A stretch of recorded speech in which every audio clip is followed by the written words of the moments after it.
We have a great opportunity tonight. We're going to hear from Dr. David Humphrey. He's going to give a groundbreaking talk on the digital distribution pipeline, explaining a game-changing trillion-dollar shift in the marketplace by redirecting the distribution dollar. Let's welcome Dr. David Humphrey.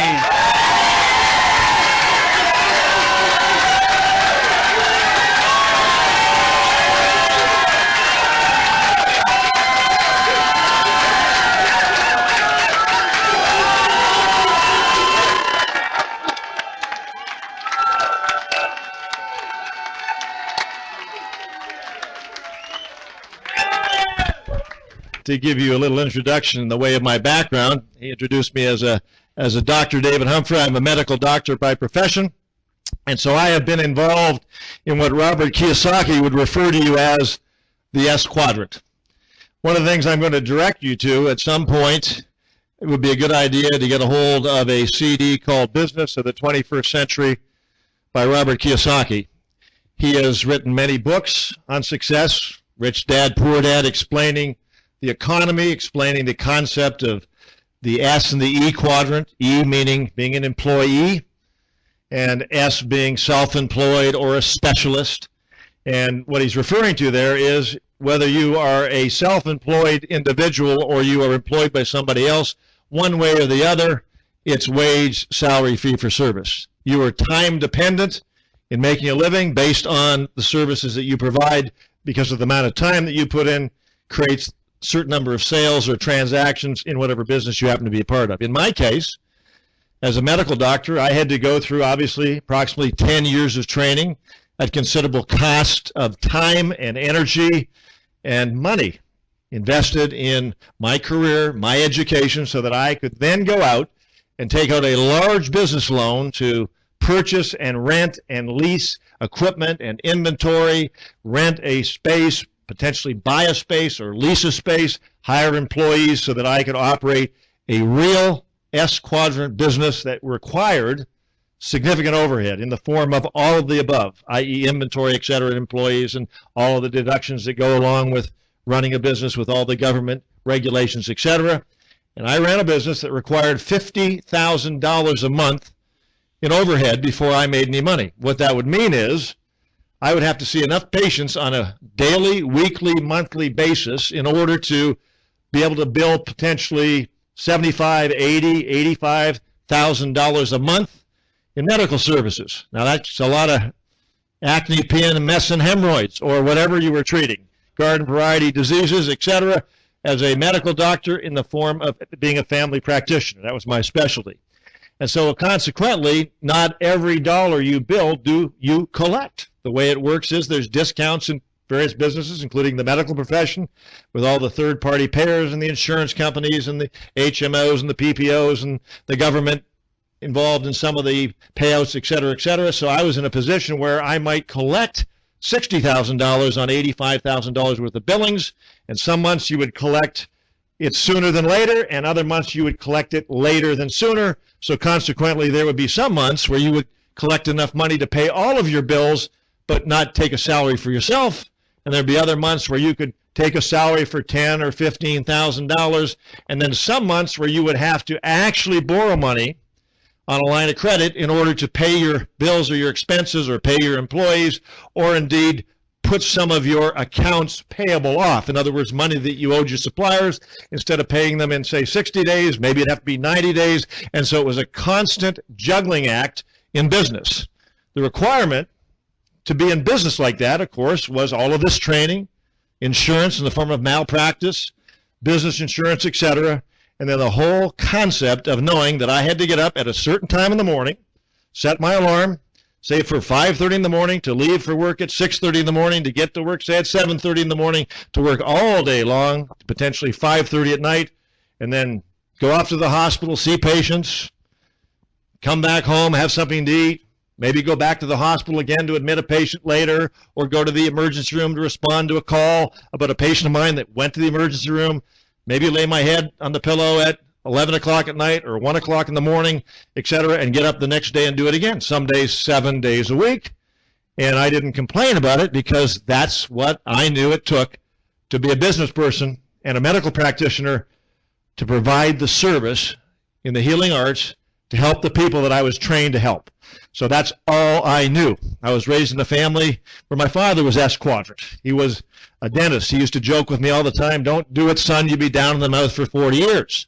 And so my dear dad, indeed, he would get up at 5:30 in the morning, set his alarm, and jump out of bed at 5:30 in the morning to leave for work at 6:30 in the morning, to get there at 7:30 in the morning to work all day long. So like father, like son, like son, like father. The only difference between my dad and myself was this. In his age, in his era, there was no such thing as a snooze button. When I was an adult ready to practice medicine, there was a snooze button. So when I set my alarm at 5:30 in the morning, it might be 18 snooze button hits later. At 6:18, I would jump out of bed and race out the front door, shaving in the car, so to speak, a little tongue-in-cheek, eating a donut or a bagel on the way to work. And sometimes, don't tell anybody this, I might have driven with my knees as I was shaving and eating simultaneously. So it was kind of a bit of a rat race at times. But I didn't think that at the time because it's all I knew. And I knew I was doing something I believed in. I was doing something where I felt I was making a difference.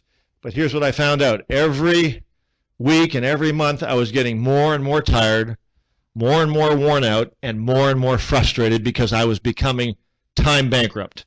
What that means is I was running out of my life. I was renting my life on the medical landscape, taking care of people, and knowing that 10 years from now, I would be more tired than I was today. What would it be like in 10 years, 15 years, and 20 years? But that's all I knew to do. And so I compared myself to other people, my neighbor across the street, the sales guy that was working for XYZ company, or the person up the street that perhaps was working for the airplane manufacturer who's an engineer. And I said to myself, well, I have a little bit nicer house, I have a little bit nicer cars, I have a little bit nicer title, so I'm doing okay compared to the Joneses. So I was in the process of comparing myself. But the reality is most all of us, whatever we created income-wise was transferred into debt in the form of mortgages and payments that were on time and credit cards, etc., to the point where most all of us, whether we were making 6 figures or 5 figures a month or a year rather, we were running out of money before we were running out of month, so to speak. And at one point in time in my career as a medical doctor, as I had ventured out into the real estate quadrant, which would be the I quadrant that Kiyosaki talks about, buying rental properties, having studied some of the courses that were available on late night infomercials and having bought some of the courses and attend some of the courses, live events and so forth, I learned how to buy with nothing down deals on time from various marketing salespeople in the real estate sphere that were trying to unload their problems and make their problem my prized possession. And my prized possession became rotting floorboards in the form of carpenter ants, leaking roofs, collapsing drain fields, collapsing garages from cars being driven through garage doors out the back end of garages and parked in drain fields, and on and on and on, and people not paying their rent. And so I got to the point where I was running behind every month, $1,000 or $2,000. And at one point in time, I began to take a look at my books, and I said, my gosh, I'm 9 months behind on my business taxes. Wow.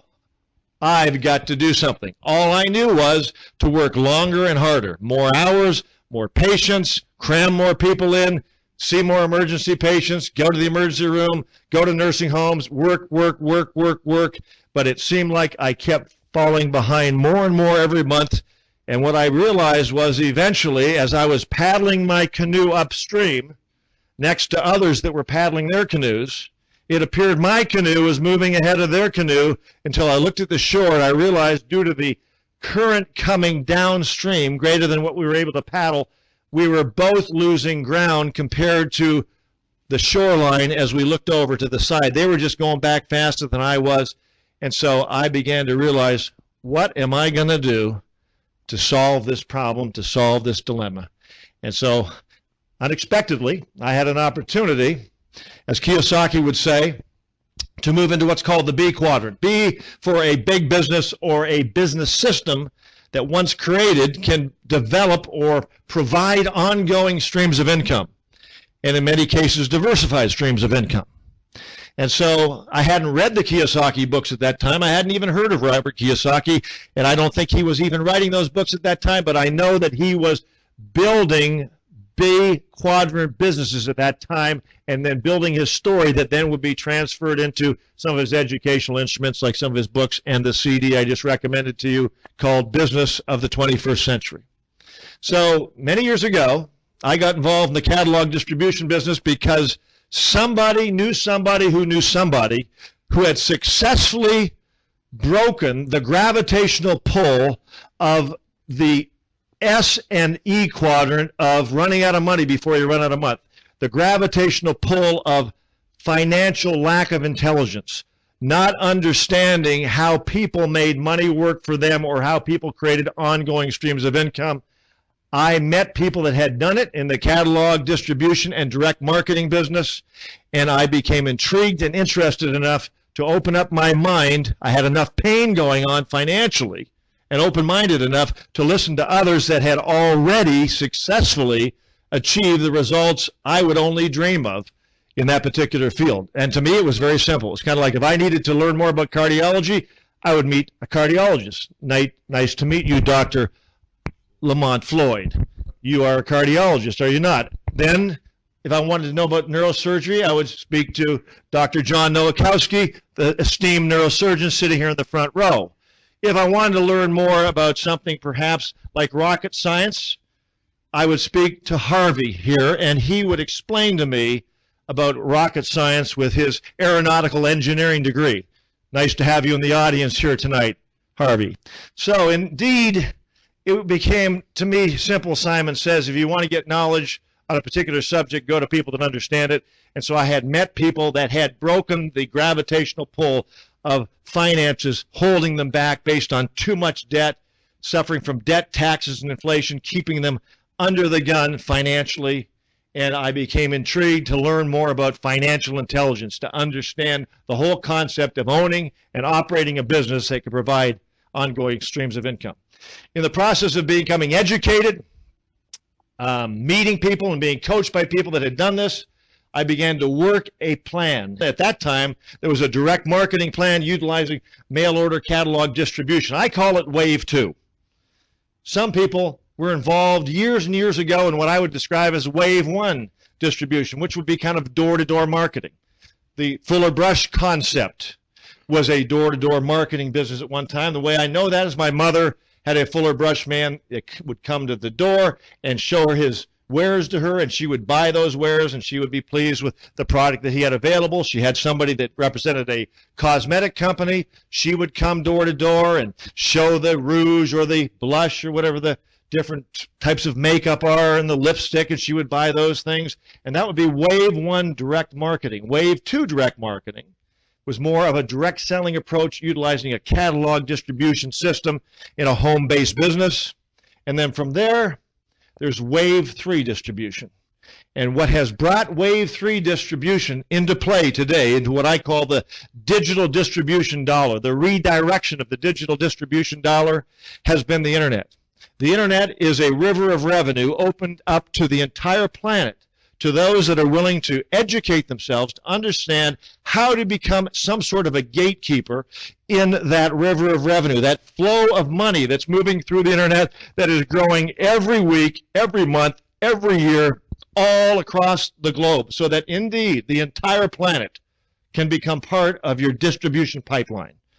And so in the process of understanding how a toll bridge would work, like in Seattle, they're putting toll bridge transponders on cars where you go across a particular bridge that they want to rebuild at some point in time.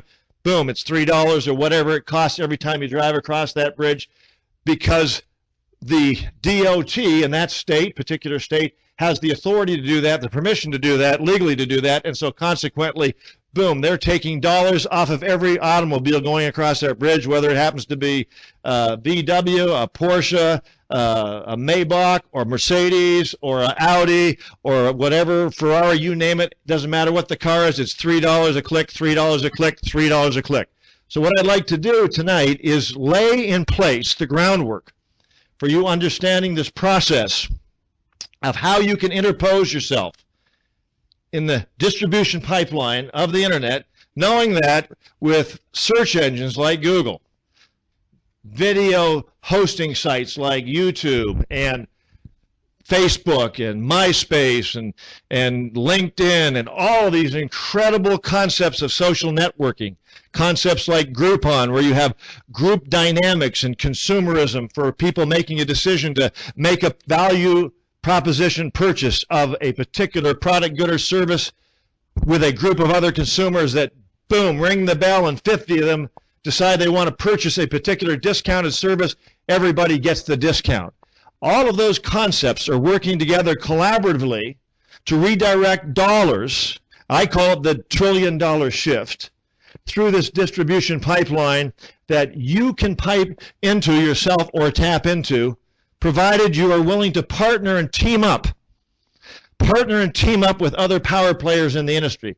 I want you to think for a second about the process of networking. Think about the number of large companies that network with each other, whether it be a group of airlines that are networking with each other, Visa, MasterCard networking with companies or airlines. I want you to think about the variety of companies that are available today on the internet that team up with distribution sites where they move their product, goods, and services through to existing consumer populations. And so think about this. The idea of working with a partnership in a company that is the 32nd largest privately held corporation in the United States today in 2010, according to Forbes.com/private, that does $9.2 billion in volume in 2010, that has had 10 progressive years of increased volume since 2001, that has expanded around the planet to 80 countries and territories around the world, making available products, goods, and services that are respected global brands with a 180-day guarantee, with 30% discounts on those products, with margins built into the products that can reward consumer IBOs with payback in the form of profits through a bonus payback system that can put cash back in the pockets of consumers that are now representing world-class brands, where they are toll keepers in the distribution pipeline, moving products, goods, and services that they represent through a third party that has the power to attract to their business opportunity big companies like Barnes & Noble, Best Buy, Office Depot, Bass Pro, Sports Authority, Petco, on and on and on and on, and then give you the chance, the opportunity yourself to be able to give an offering to people, an initiative, an internet web-based initiative where you can introduce other people to this particular concept and offer them exactly the same deal that you had offered to you, and then in the process of doing that, create your own digital distribution pipeline that then can create for you money back in your pocket that could potentially save you hundreds of dollars and potentially make you hundreds or thousands or tens of thousands or beyond. So what I'd like you to do, for those of you listening to this CD tonight, I would like you to go to ildglobal.com. And when you go to ildglobal.com, I'd like you to enter a password, interview, INTERVIEW. Enter the password interview and go through a series of about 8 or 9 slides and take an overview look at what this particular web-based initiative could potentially offer you, and then sit down with somebody who is working in this particular arena, successfully moving their business ahead, and have them take you through the entire presentation to give you a clear, concise understanding as to how the distribution dollar can be redirected through a system like this that can take dollars and cents that you already spend somewhere else on everyday consumable products, where all you're looking at doing is harvesting the margins that are built into those products already, that other big stores are making their profits from, covering their overhead, covering their store costs, their leases, their inventory, all of the costs that they have to cover on their cost of goods sold. and their gross margins and their net margins, leaving X amount of profit available to them and their stockholders, how you yourself indeed can create this system by becoming a business owner on the internet, taking the same dollars and cents you already spent somewhere else and redirecting it through your own store, marketing products, goods, and services to consumers, real customers, real profits, real products, real money-back guarantees, 180-day satisfaction guarantee delivered to the door, and then how you can harvest that 30% in the form of retail margins, and how you can yourself harvest bonus payback on all of the goods and services that move through this system, and begin to put money in your pocket and develop a diversified stream of income that puts you in the B quadrant, where then you can have a business system that pays you money on an ongoing basis. And then if you decide you want to create it and make it bigger than it is today, you simply do the same things you got to do to get from point A to point B to take you to point C and point D and beyond. Simple, straightforward, not complicated. Listen to the business of the 21st century, and then get them to sit down and go on the website and check this out very carefully. And I will assure you, what you will see will be a viable alternative to what you do for a living right now that can give you some extra money, or some freedom money, some security money, some money that can provide a better life for your children or future children, some money that can provide you with more purpose in your life to do other things you'd rather be doing than what you're doing potentially. Buy back your life, buy back your time, so that instead of just swapping dollars for hours, wage, salary, fee for service, where you're renting your life to a job or renting your life to a small business you own, where the business owns you more than you own it, now you can have a business that can be paying you money 24/7, because your business can span the globe in 80 countries around the world, so that the sun never sets on your business. It is one of the most powerful, simple concepts I've ever seen in my life. Now here's the catch. Get ready for this. This is not get rich quick.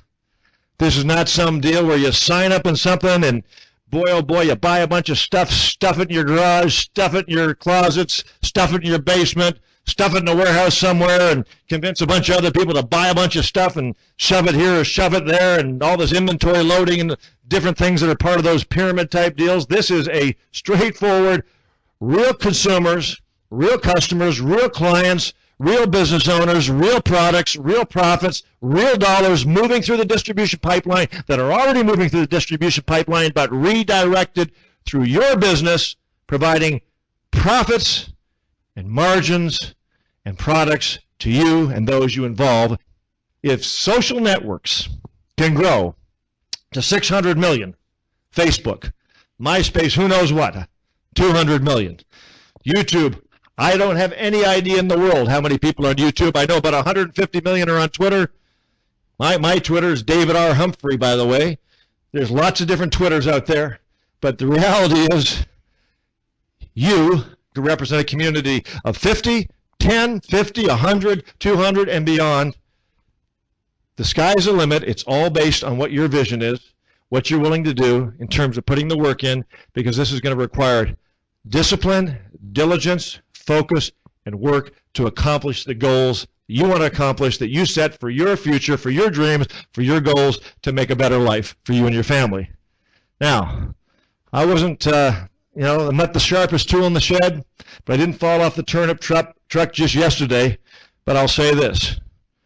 If you keep doing, just like for myself, I asked myself the same question, looking at the man in the mirror.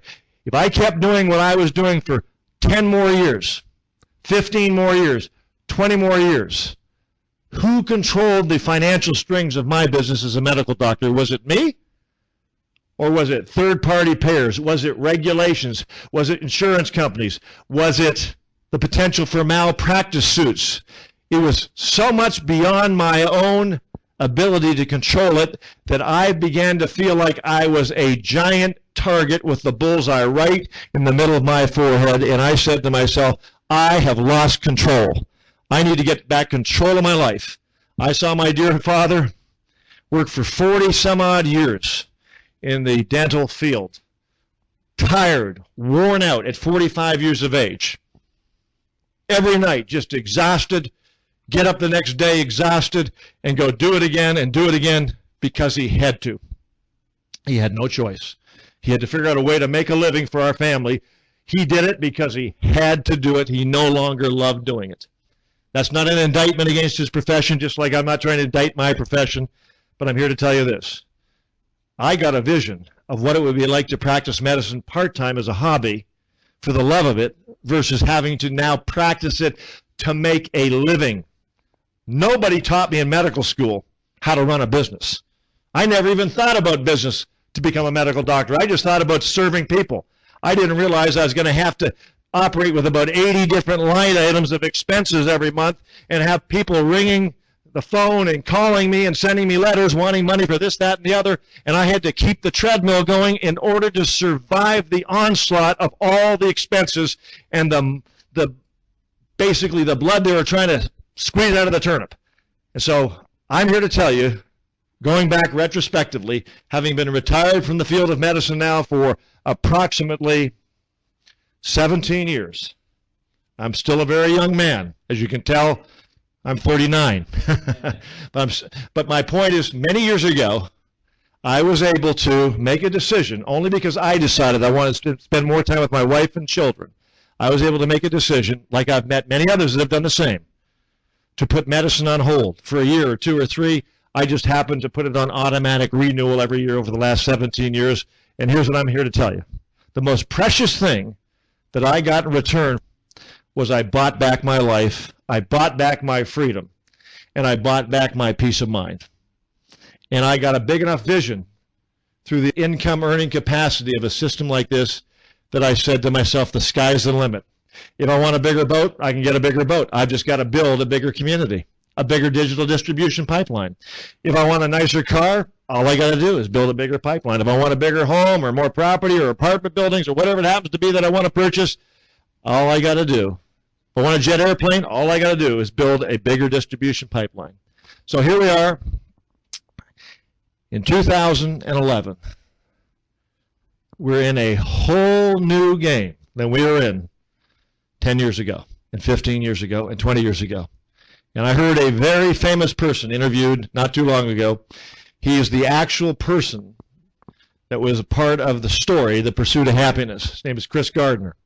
And what I heard him say, being interviewed by a financial analyst, he said, Mr. Gardner, very successful today, being homeless at one time, and today very successful in financial services and a sought-after public speaker. When are the jobs coming back? And here's what he said. The jobs aren't coming back. He said, for 20 years now, people have been asleep at the wheel thinking that the corporate mentality of cradle to grave, the company's going to take care of me, the company's going to give me the pension, the company's going to keep me employed forever, and everything's going to be fine, cradle to grave mentality. That's past history. That is no longer where we live, and that's been going on for 20 years, being disassembled, disassembled, disassembled. And so today, this is the era of the entrepreneur. The people that need to make money, the people that want more money, more stable money, more secure money, financial independence, those are the people that need to decide to be entrepreneurs and get a product, good, or service and learn how to market that to the public and build their own business. He said they could start out of their home, they could start in the garage, they could start small, but they got to start somewhere. They have to have the courage to step out on faith and start their own business. And then they make the decision based on what they want for their future. They're willing to work hard, put a plan in place, and follow through. Then they'll have a chance for a better tomorrow, a better future, like I had, Chris Gardner, from being homeless to being successful as I am today. So, ladies and gentlemen, I hope what I shared with you today, those of you in the audience or those of you that are in the listening audience, that something I said today would open up your mind enough to say, what is it that I don't know that I need to know? What have I missed that I need to take a closer look at? What do I need to re-explore? What is this Wave 3 digital distribution pipeline that Dr. Humphrey's talking about? What is this $1 trillion shift? Is there something here for me I really need to take a look at? And you sit back and pause long enough to be honest with yourself as you look at the man or the woman or the couple in the mirror and say, where will I be 5 or 10 years from now if I keep doing what I'm doing? And be honest.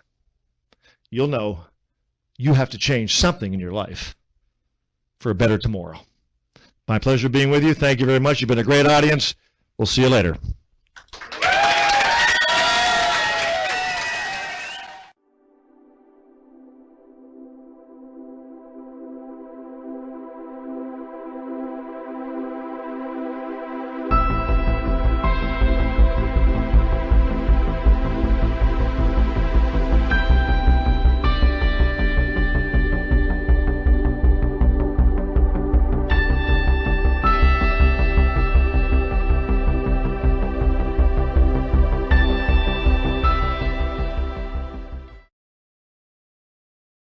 While the techniques and approaches suggested have worked for others, no one can guarantee that these techniques will work for you. We hope, however, that the ideas presented here will assist you in developing a strong and profitable business. This is a copyrighted program of ILD Global. Duplication of this program is strictly prohibited. Purchase is optional. For IBO use only, not authorized for use with prospects. The success depicted in this profile may reflect income from other sources of income, from other businesses and/or investments. The success in your business powered by Amway does not come through the act of registering IBOs, nor do IBOs earn any income by